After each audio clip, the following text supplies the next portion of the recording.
All right, good morning, everybody. How's everybody doing? I'd love to invite my panel to please join me on stage. Hello, everybody. So, my privilege to welcome you to this amazing session about venture capital and really the entire high-tech ecosystem. Yifat Doron is closing a deal as we speak, so she'll be here in a few moments. She asked that we begin the panel, and then she'll sit next to me as soon as she arrives. Our goal, and we have a number of really truly distinguished individuals. We're going to divide our time into a couple sections. So we're going to start off a little bit at a macro level. We'll go through some trends and some strategies. Then we'll dive into some micro, and we'll talk about some advice for entrepreneurs, investors, and corporates, really spanning Israel, Europe, the United States, and Asia. And so with that, I thought a very easy way to begin, I'm going to ask each panelist to briefly introduce themselves. Maybe we'll start with Bernard to my left. Take a moment, and then we'll dive into our session, please. Hello, my name is Bernard Louis Roch. I'm a general partner and co-founder of Truffle Capital. What we do is build disruptive companies based on deep technologies in life science and in fintech. We have an entrepreneurial DNA, all entrepreneurs, and our chairman, Patrick Cohn, is a regular attendee to DLD every year, so we're very happy to be here. My name's Len Rosen. I'm the CEO and head of investment banking for Barclays Israel. We are a very active investment bank in Israel. We've taken public more than half of the companies out of Israel that trade on the New York Stock Exchange and NASDAQ. Also advised on an extensive amount of M&A. I'm not a VC, so that's the later end of where we sit. The earlier end is where the owners of Barclays Rise, which had some presentations yesterday, which is our financial technology and cyber technology accelerator. So I'll probably get questions about the end and the beginning of the process, but not in the middle. Hi, I'm Shaukat Shamim. I'm the founder CEO of a company called EU Plus. We are about a 3-year-old company. We are in the video opinion search.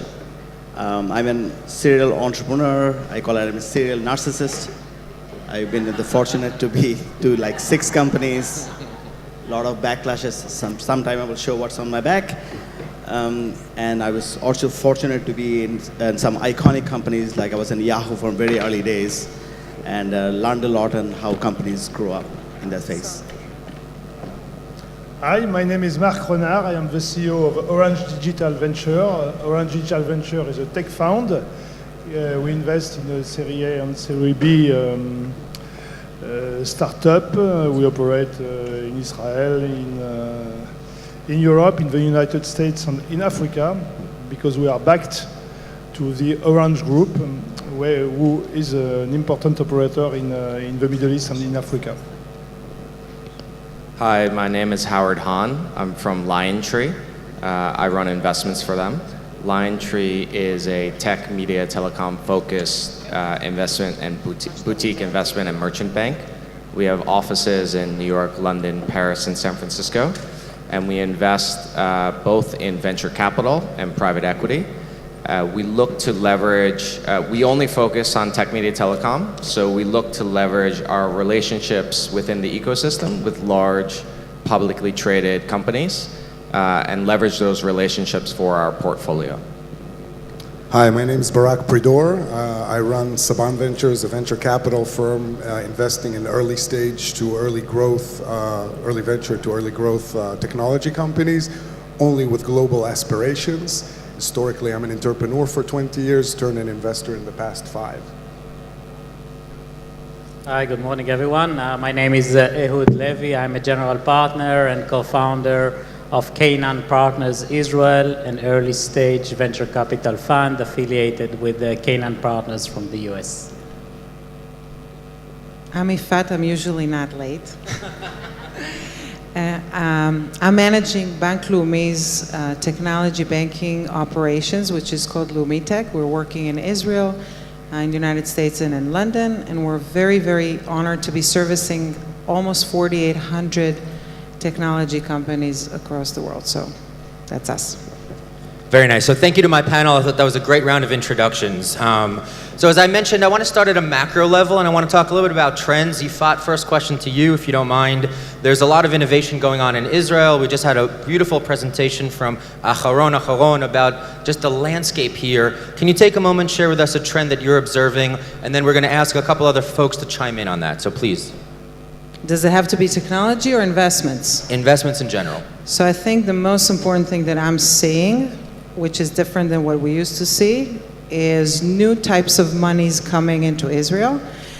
We've had a few monumental moments in technology in Israel. A very important one is Ehud Levy's portfolio company, Waze, which I think after the exit we've seen a whole new interest rising towards the Israeli technology market.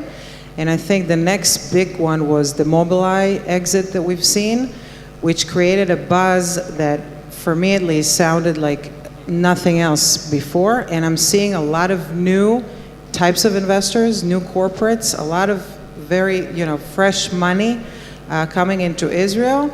And to be honest, it may even be a little too much. We're going to talk about that. That's an interesting point. Barak, to you. So she mentioned there's some new types of money. I wouldn't say Chaim Saban is unfamiliar here, but relatively speaking, Saban Ventures, I think, would be a representative of new or maybe even unexpected money. How do you view, kind of from your perspective, the Israeli market opportunity?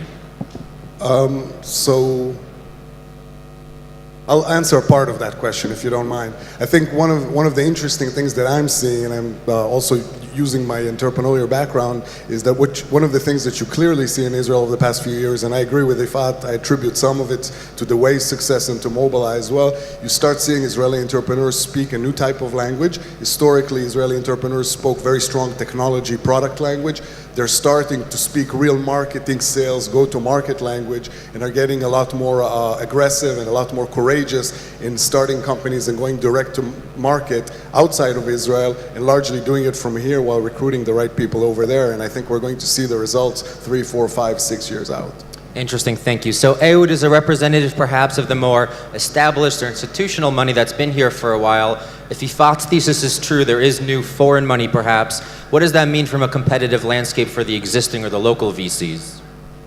We actually, we also see this new type of money in terms of sources, but also in terms of different models of investment, from like the traditional VC to like SPVs, per deal transactions, corporate money that from different corporates that we haven't even thought that they will come to Israel. And we don't see it actually as a competition. We see it as a new opportunity for later stage investment, cooperation on early stage situation where company needs more money. This is definitely a huge trend, when in the past like seed money was between, let's say, $300,000 to $1 million. Now you see like $2 or $3 million, and then you need like more parties around the table. So we see it as a very, very interesting cooperation capability and opportunities in the market. I must also comment one thing and also agree with Yifat that might be even too much.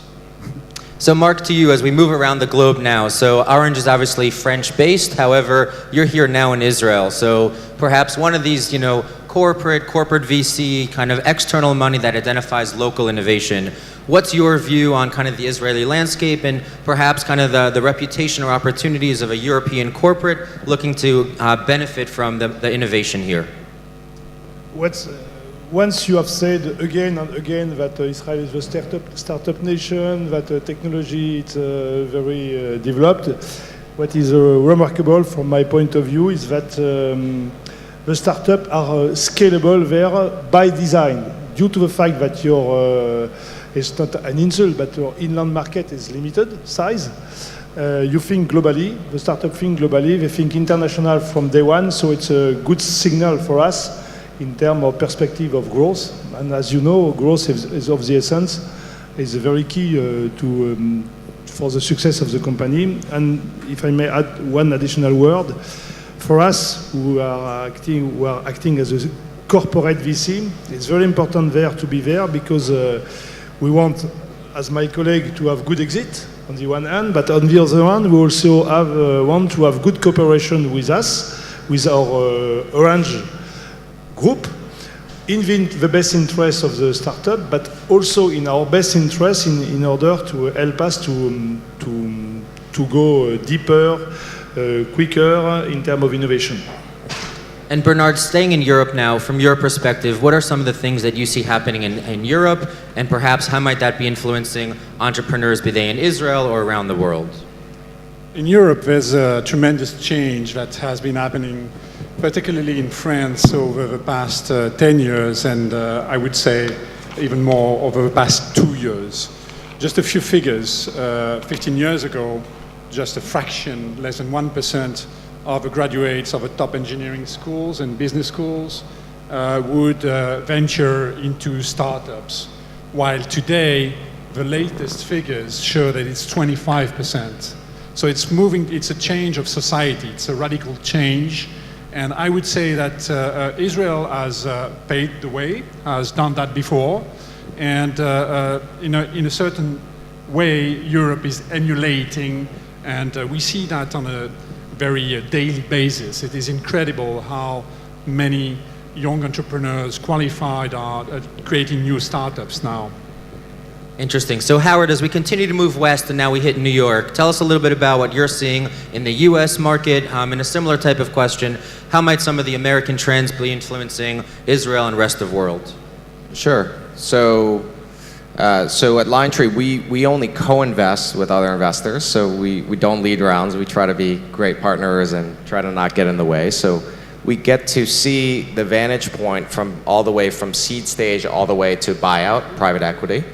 And I think within the US, you see two trends that have some learnings for Israel. So one is there continues to be a lot of private capital in the US, both on the equity and the credit side. So there's a lot of capital, there's fewer opportunities, and as a result, I think you see a lot of competition for too few high quality investments. Secondly, you've seen an evolution in the US of the credit markets for technology companies. So historically, you had a limited number of venture banks that would give loans or credit to technology companies. Today, in the US, you will see more sophisticated, large private equity firms starting to work with technology companies, which I view as a maturity of the technology industry in the US. You have tech companies that are cash flow positive, that don't need to raise traditional equity. I think what I've seen in Israel, and I should caveat, we're just learning more, so I want to make sure I'm not speaking out of turn. The venture ecosystem there are a lot of great venture firms here. I'm not sure there's inefficiency in the early and seed stage and the venture stage here. I do think there might be opportunities down the road for what we consider growth, which I think here would be considered very late stage. But there may be opportunities for more homegrown growth, pure growth funds, and this is in the kind of the 50, 100 million plus stage, so much later stage. And I do think there might be an opportunity for more venture banks or venture lending here, because there aren't as many opportunities I've noticed for venture lending versus the US. Very interesting, thank you. So Shaukat, I think you're our sole representative of Silicon Valley in this immediate context. As we continue further westward, yet still, can you share with us a little bit about what you're seeing in Silicon Valley and perhaps how that shapes the rest of the world? So, in Silicon Valley, I think as you know, there are a lot of startups come out, and a lot of people are trying to replicate what Silicon Valley is, and a lot of venture funds are there. So I think the one thing that Silicon Valley has changed, I would say, in the last 4 or 5 years or so, that entrepreneurs and venture capitalists are not looking at the stage of what calls early stage, mid stage, growth stage, because they actually don't make any sense. Because a company that was an early stage probably going to be a very growth stage 6 months later. So if you are really looking at that kind of stage, you won't actually identify the right opportunity, nor you will get a chance to invest in those companies. And I'm seeing that is the main reason why the Silicon Valley, Sand Hill Road, or the US venture funds are leading ahead. And I actually interestingly seeing the Asian the venture scene is kind of catching up to that in a very fast speed, where they are kind of like, we are just want to be involved with good businesses, doesn't matter what stage it is. So that's a big thing in it. And I'm actually seeing in Israel the mindset of entrepreneurs. You know, they are kind of catching up to that one in such a speed that is actually fascinating to me, actually. So Len, as we capstone this element of the discussion, I go to you to maybe speak last about global and perhaps a macro perspective. Yifat began with a conversation about the flow of money and this idea that perhaps there's a lot of foreign money now flowing into Israel. From your perspective, Barclays Global, share with us a little bit about some of the major trends you might be seeing there. Yeah, so first of all, we are seeing a lot of foreign money flowing into Israel. We're seeing a lot of private equity money flowing into Israel. But I have to say, as part of a global process of searching more and more over the past decade for yield, more and more places to put all the money that have been, all the cash that's been amassed by the corporate world, particularly in the United States, more and more in Asia, a little less in Europe. So that's one of the trends that we're seeing. As far as what we're seeing around the area where we play the most, which is exits, M&A, and equity. On the equity side, look, we're seeing more and more companies staying private longer and longer. That's been a trend for a few years. It's reasonably obvious around Uber and WeWork and companies like that. Why do they do that? For a couple of reasons, but most importantly, because they can. Being public is painful. Being private is a lot easier. And the capital is available from lots and lots of sources. On the M&A side in Israel, the trend that is most pronounced is that the major technology companies, all of them, all the FANGs plus Microsoft, IBM, Intel, who've been here a while, are all over Len, the place. in case people don't know FANG, would you just spell that out for us? What's that? In case people don't know FANG, the acronym, Oh, man. Facebook, Apple, Amazon, Netflix, Google. Is that it? Is there anyone else? No, I hate tests. But the FANGs plus the other major players are poking around for opportunities. They're all over the place, and you still have companies going earlier than they would in other places in the world. Thank you for that. So now we're going to ask the panel a question. We're going to start with you. We'll whip it back down this way. So we had a little bit of a macro level conversation. We're obviously here at a tech conference, so I want to identify some kind of tech and investment trends. So it would maybe start us off. It's going to get a lot harder as it comes this way, but find one trend, one investment thesis that you're excited about, and please briefly share that with the audience. Sure. Actually, it's something a little bit different also to what we do that I find very interesting, where I think that the food tech will be something that will change the world. We see like all traditional industries that are changing, from the automotive, insurance, banking, and now I think it's coming to the food space, so I think that's going to be a very interesting trend. I'll take it from a different perspective. We're big believers in intersections, and I think a good example is to look at public markets. Companies that require two different analysts, in my mind, are the most interesting ones, because there used to be technology analysts, there used to be automotive analysts, now you need to put them in the same room, and if there's a company that requires both of them, I think it's an interesting company. These intersections, I think, is a great trend. So we've been spending a lot of time thinking about how technology is disrupting our business. So within financial services, for the most part, it's a people-driven business. So for example, I think it's interesting where there might be, unfortunately for us on the stage, there might be days where like investment processes are more driven by machines than people. And secondly, there are other businesses like restaurants or retail that historically have low gross margins that suddenly can have higher gross margins because of technology. So some kind of unsexy industries that suddenly become more sexy because of technology. The future is difficult to predict. What I can observe is that every 6 months you have a kind of a new motto. It has been cloud computing, big data, cyber, blockchain, ICO, and so on and so forth. For the time being, it seems that all what is around artificial intelligence and cybersecurity will be key in the future. But if you have asked me the question 5 years ago, I would have provided another answer. So we need to be very humble, very modest. For sure, for example, the two companies, startup in which we have invested in Israel are part of the cybersecurity world. Is it a trend? I don't know.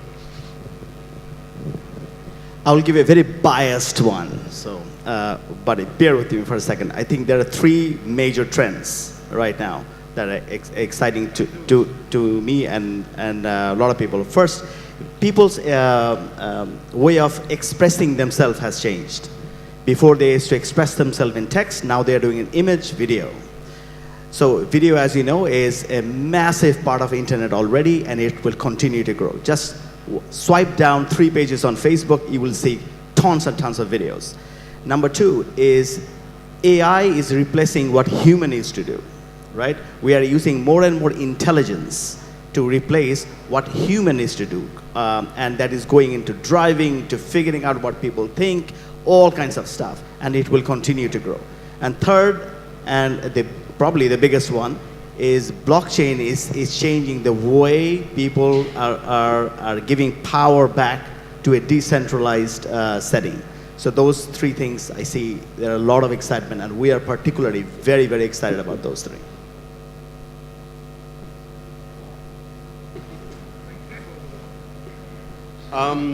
Okay, so I'm an investment banker.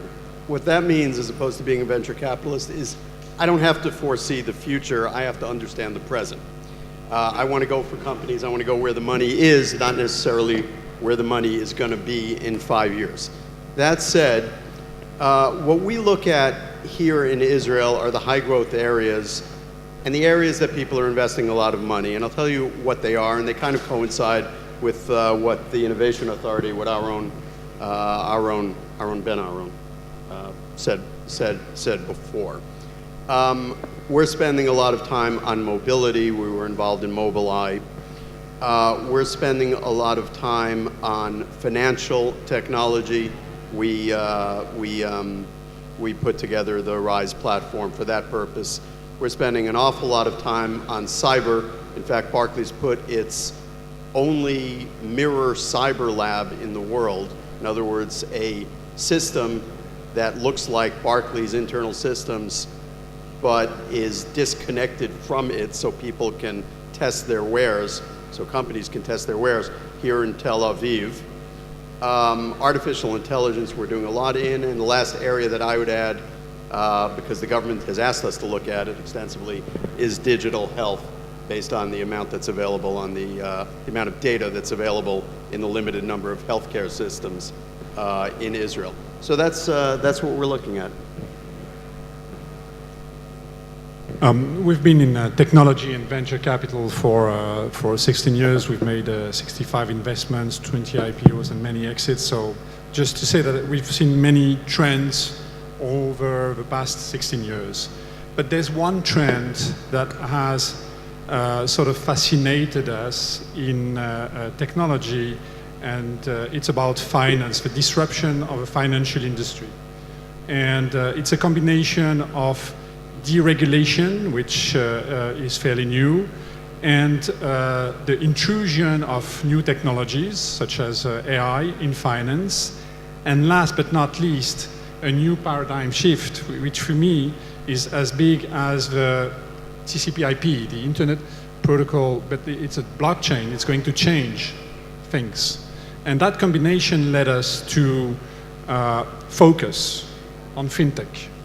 So for the past 4 years, we have decided that we'd be totally focused on fintech because there's so many things to do. We have to be fintech day and night, and we meet startups, we create companies, we meet scientists, but it's all for fintech. And that's the trend that we are betting on for the next 10 years. And it is a massive trend. It's about 8% of GDPs in most developed countries, so it's going to be disrupted.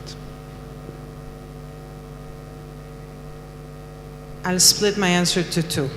What I know is going to happen and what I want to happen. In terms of what is very obvious, and I'm talking from a position of a banker, commercial non-investment banker, that sees an industry where some of its margins are approaching very low digits, business that needs to be more effective, and therefore AI is going to drive both in banking, but also I think across all industries, a lot of stuff that will release some of the people from their duties and make machines do the work. On the same line, what we're seeing, because we're a bank not only servicing technology, we're servicing all industries, what we're seeing is the dire straits of the old-fashioned, old industries to be connected to the new stuff.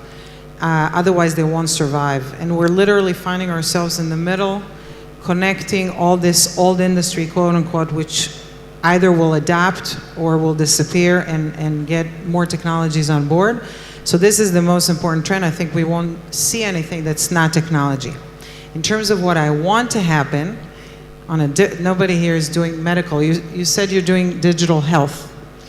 I want to make sure that cancer patients are becoming more of a disease you live with because of everything that we're seeing in Israel, like chronic disease. A lot of this innovation is coming out of Israel. We're not as expressive about it, but there's a lot of exciting things that are actually going to do well for the world. So. Thank you. So that was a great set of trends. Grateful to everybody for your answers. We're going to now drop down to even a more practical or operating level, and I have essentially a custom question for each of you. Yifat, we'll start with you, and we'll kind of work our way back down. So we're obviously here in Israel, a lot of entrepreneurs on the ground. For the entrepreneurs that are at DLD or otherwise, what advice do you have for them? The foreign ones? Sorry, the Israeli entrepreneurs. Or actually any they know everything. It's true.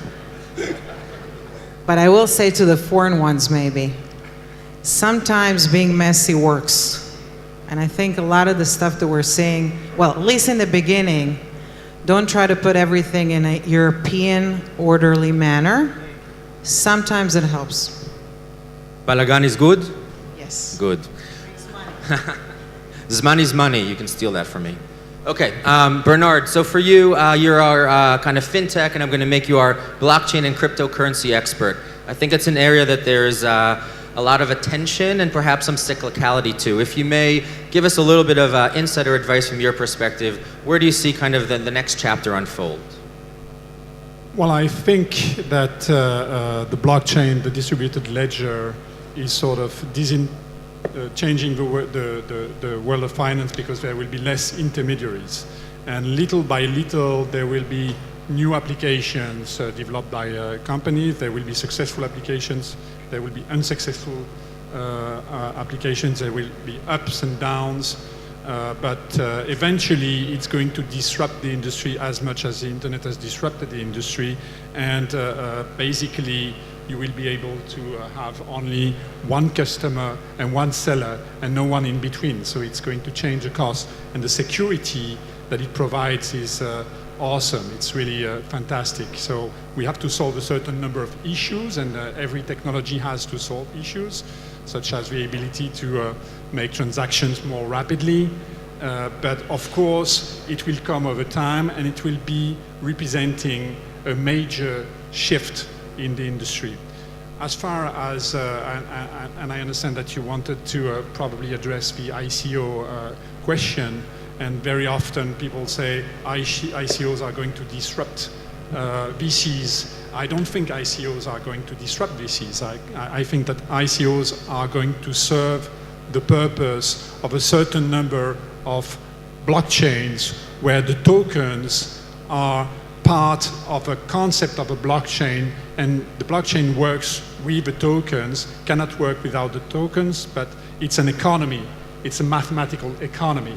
So, of course, there are scams. Everything that is new knows its flaws, but eventually there will be ICOs that will be purposeful ICOs.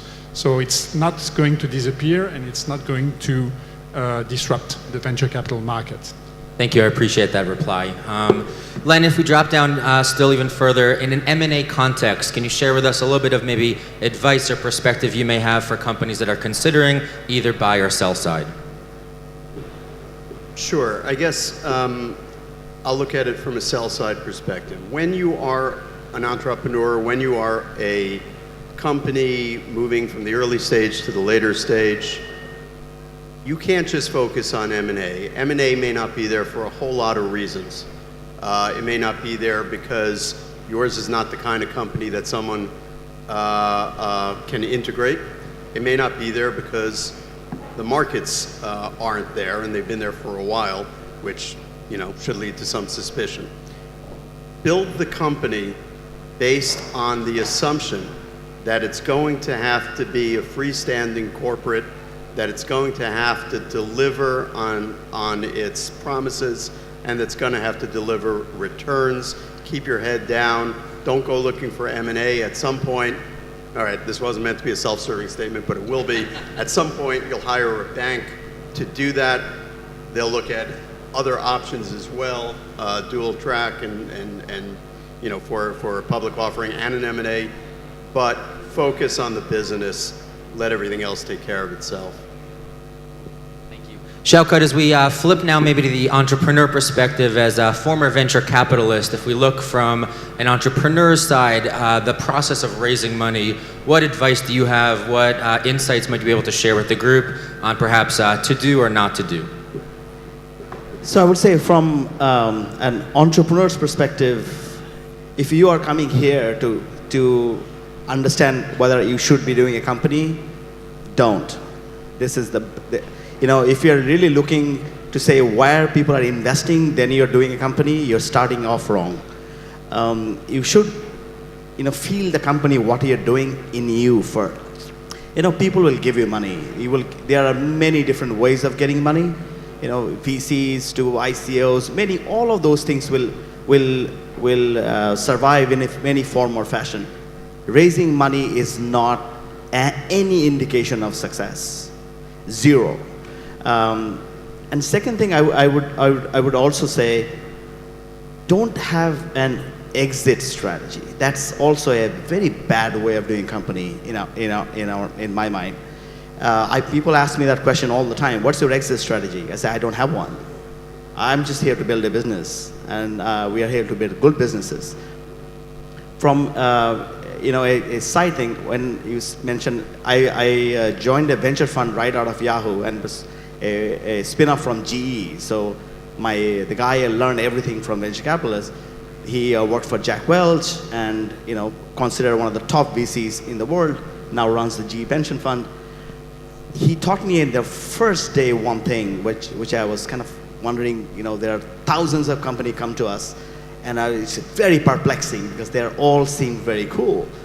So he used to tell me, look for good businesses. Don't care about anything else. Don't care about valuation, what stage, what they are. None of those things matter. If you can identify good business with logic, you will have good returns. And he was right. Thank you for that. Mark, we haven't spoken much yet about the role of board members, and I was wondering if you could maybe take a moment and share with us from your perspective as a board representative of Orange, in this case a strategic or a corporate, or as a financial board member, what are some of the things that perhaps you're looking for that maybe entrepreneurs don't necessarily understand, and how might that influence the investment thesis going in? It's a tough question. Let me answer you that a board member should always act in the interest of the company, not in the interest of the shareholder that has appointed him. So at Orange Group, it's our motto.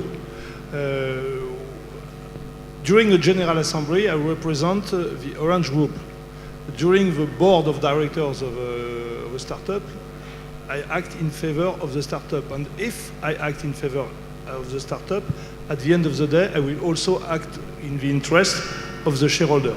And it has to be key, because if not, you create confusion. So it's due to my experience, to my white hair, no more gray hair, white hair. I put a lot of focus in it.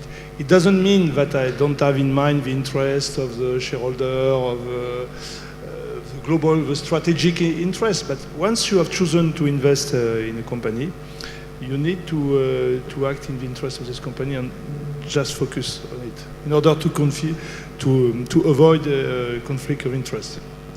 I just commented on that briefly. While I agree with that, I don't think that's always practical or true in the real world. I think too many times people don't listen to your advice and they wind up making mistakes where they vote with their selfish interest, not necessarily that of the company. And at least in my experience, it leads to a lot of tension and a lot of conflict at the board. So I wish that more people would listen to your advice on that. Howard, if we slide over to you for a moment, I would say to some degree LionTree, relative to maybe your peers, is an entity that has less experience here in Israel. So as the voice of maybe the outsider coming in for the first time, looking at this as somewhat of a new market, what are some of the things or characteristics you're finding, seeing, observing, and if you are able to be so bold, maybe what are some of the things that are either scary or you think that might be risky here, considering doing maybe your first or your second deal in Israel? So I think that you have there are pluses and minuses to looking at new markets. So sometimes you don't know what you don't know. I think everything people say about Israel is true. So I mean, we all know there's incredible technology talent here that are building products and businesses around those products. I think the way we think about investing in Israel is through the existing ecosystem. So it's very important for us to try to be good partners with folks who are already on the ground here. I think to invest in a region without doing that is very difficult. Any region, but I would say it's particularly here. If we're not trying to partner with locals in investments, I would think that would be a very fast way to lose money. I think the second thing is it's important for us to try to leverage what we know and try to add value. I think in some instances where we have companies that have aspirations to have relationships with U.S. companies, that's where we can be helpful. But I don't think I don't think non-Israeli investors are going to suddenly bring like new insights to the local market. I think that's foolish. So that's not really the way I'm thinking about it. I think there are also other areas, like technology is a big focus here, of course, because of the great education and the military background that everyone has. But I wonder if there are other industries where you can take those learnings and have analogs. So for example, and this is, I'm starting to just dig into this, but more recently there's been content production locally that is getting exported, probably popularized, at least in the States, by Fauda on Netflix. But it really made me start to think about are there other interesting things about the market that you can leverage, right? Very high education, everyone is trilingual at a native level, incredibly talented creative class. Like, what are other industries that can benefit from that? So again, this is kind of outside in. I don't know what I don't know, but I've been starting to wonder, are there other industries that you can leverage the existing skill set? Thank you for that. So Barak, we had a brief conversation earlier about the difference between investing in a market and investing in an individual. So when you look at the talent that a CEO might bring to the table, maybe different or similar to the market that they're operating in, can you share a little bit about how you make that distinction and what excites you or not as you look at those two qualities? So one of the things you learn, I think, in probably first grade in entrepreneur school, and probably also in investor school, is that it's all about the people. And I actually think that's only partially true. I think that in our business, there are very many examples of companies that actually had mediocre management teams in a great market that were able to scale significant companies, not so much great teams in mediocre markets. Maybe I'll even be a little bit provocative here. I think it's at least questionable whether Uber, up until 18 months ago, had a great management team, but they were spot on with the market, and look at what happened. Counter examples, I'm not very familiar with. Ehud, last question of this series to you. So you're credited with being the first institutional investor in Waze Let's call that a 10x investment. Maybe it was more, hopefully it was much more. To some degree, though, I think there's this tension in the venture world looking for the 10x, the 100x investment. On a more practical level, though, that's not typically the outcome. How do you operate knowing that there needs to be a couple very big exits to make up for a portfolio where you may have a couple singles, doubles, or triples, or zero bets as well? Talk to me about the balancing of that as you go into potentially looking at a new investment. Well, as we know, the statistics of venture capital is that only, let's say, maybe 3 or 4 companies out of 10 will actually make the fund. So our strategy is to invest only in the 3 and 4 companies. So this is seriously what we are looking is, and this is also advice for entrepreneurs. Today the trend is, entrepreneur needs to be a storyteller, know how to tell the story. Well, what we look for entrepreneurs, not only tell a story, but make sure that it's not a fiction story. And I think to be complete openness to the investor that's sitting on the other side of the table is very, very important to build the trust. And I think that if you do that, think about like the day after the investment. Basically, it's partnership between the investor and the entrepreneur. So when you come to pitch, don't see it as kind of a sales pitch, but as a partners meeting that you share the positive and also the challenges that you have in the business. And I think that's you can share a very, very good story that both sides will benefit of it. Thank you for that. So in our, as we're winding down the panel, one thing I'm occasionally known for as a moderator is something we call the lightning round. So are you guys ready for the lightning round? Are you guys ready for the lightning round? Can I get a light drum roll? All right. Very fast questions, very fast answers. Dude, we're starting with you. Are you ready? To make money, ... To make money, ... To make money, ... Be honest with yourself. Barak. Chaim Saban. Great guy. Howard. Arya Burkov. Great guy. You guys are boring. President Macron. Focus on the people, on the CEO. Donald Trump. Oh my God. Len. It bothers me when. Bothers me when I'm hit with a question in a lightning round that I'm not expecting. That's it? Okay. Bernard. My mother. Your mother. My mother is exceptional. Ifat. Why are there no more women on this panel? You get 30 seconds on that. That's the toughest one. Because they weren't invited. Because they didn't have the mother that him and I had. All right, we're going to whip around one more time. Ready? Just before that, I have to tell you that this year we have more than 30% women on our speakers list. That's nice. I don't know if you guys heard that. She said 30% women, not on this panel, but in the entire conference. That's not bad. All right, Ehud, when approaching a VC, don't. Don't try to be a salesman. Barak, when approaching a VC, do. Listen. Howard, if you want a big exit, avoid. Thinking about a big exit. Mark, I worry about. Lack of trust. Lose of trust. Losing trust. Losing trust. Shaukat, in Israel. The next big frontier. Len, in China. The current big frontier. Bernard, the next big thing. Fintech. Ifat, how am I doing as a moderator? He's in the wrong business. He should be on Broadway stages, and I'm saying it for how many years now? Okay. So we're going to wind down our panel. We're going to give everyone one last full... First of all, thank you for the lightning round. That was great, guys. So I'm going to ask Ifat to go first. Let's slow down for a moment, and as we kind of think of the discussion that we've had, if we look now a little bit into the future, what's a prediction, what's something that you kind of see coming on the horizon? And really, as we span the conversation that we've had, looking at macro trends, et cetera, feel free to offer to the audience anything that may be on your mind as we kind of conclude our discussion.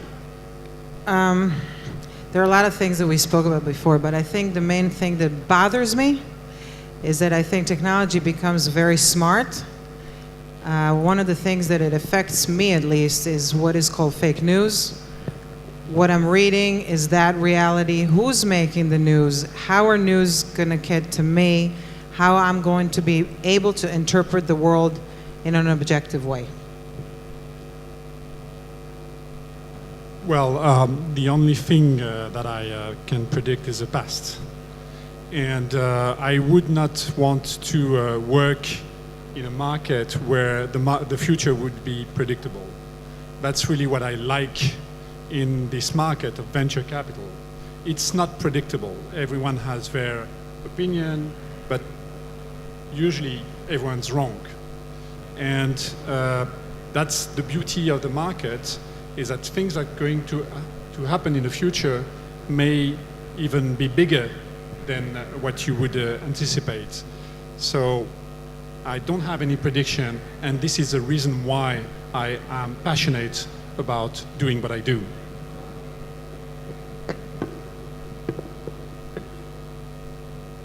Okay, here's my bold prediction. There have been 16 years. There have been 16 years of sequential growth in Israel. There's been 10 years of incredible growth in the United States. My prediction is this will end.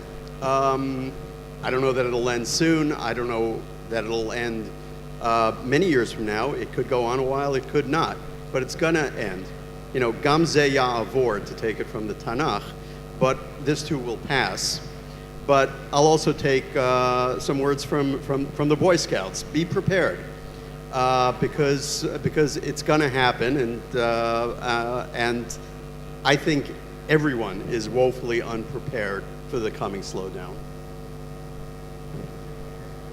I think it's a fantastic time to be an entrepreneur. It's a fantastic time to be a dreamer. When I started my first company, my source of capital was one road, in Sand Hill Road. If they said no at the end of the road, you thought about it again. Today, that world has changed. That means don't pay attention to anything else. Go dream big. Because you have the best chance in the history of mankind to give your dream the best shot. And the world is now one. There are no boundaries. You can raise money from parts of the world you've never been before.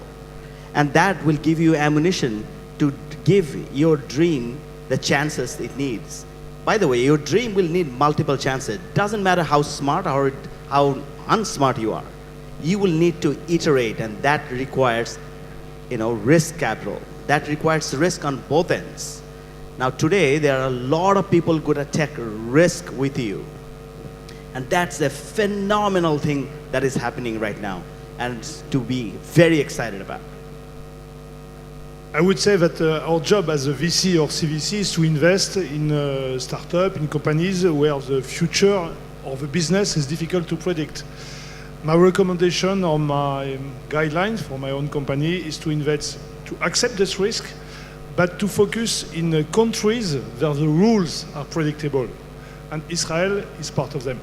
And we're happy to be there.